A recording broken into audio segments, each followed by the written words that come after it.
नाज़रीन, भारत की एक तारीख रही है पाकिस्तान पे बेबुनियाद और झूठे इल्ज़ामात लगाने की, अपने आप के फेलियर्स छुपाने के लिए, और फिर उसने बार बार कोशिश की है कि पाकिस्तान की सालमियत के ख़िलाफ़ अमली तौर पे इक़दाम करने की, लेकिन उसको हमेशा मुँह की खानी पड़ी है। चाहे वो 2019 का, उसके बाद हम कैसे भूल सकते हैं जब नरेंद्र मोदी और उनकी फैशिस्ट गवर्नमेंट ने एक झूठा दावा किया कि उन्होंने पाकिस्तान में सर्जिकल स्ट्राइक्स की, और फिर पाकिस्तान ने ऐसा टिका के जवाब दिया कि वह आज तक भारतीयों की रातों की नींदें हराम करता है। जब पाकिस्तान ने कुलभूषण यादव को भी, आपको याद होगा, पकड़ा था 2017 में, वो तक भारत को एक्सपोज करता है किस तरह वो पाकिस्तान में, स्पेशली बलूचिस्तान में टेररिज्म में इन्वॉल्व है।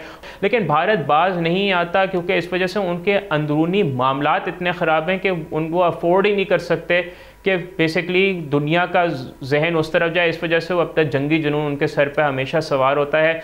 और अभी रिसेंटली भी पाकिस्तान ने एक भारतीय ड्रोन को मार गिराया है, और पाकिस्तानी वज़ीर दिफ़ा ने भारत की जानिब से एक करीबुल वक़ू मिलिट्री स्ट्राइक की वार्निंग भी दी है। गुज़िश्ता शब पाकिस्तान के वज़ीर इत्तलात ने भी एक प्रेस कॉन्फ्रेंस की, जिसके हमने आपको बताया। और नाज़रीन, जैसे कि हमने आपको बताया था कि 2019 में 2 भारतीय तैयारों को पाकिस्तान ने मार गिराया था, और उस मौके पर पाकिस्तान ने पायलट को एक दिन के बाद बग़ैर किसी नुकसान के वापस कर दिया था।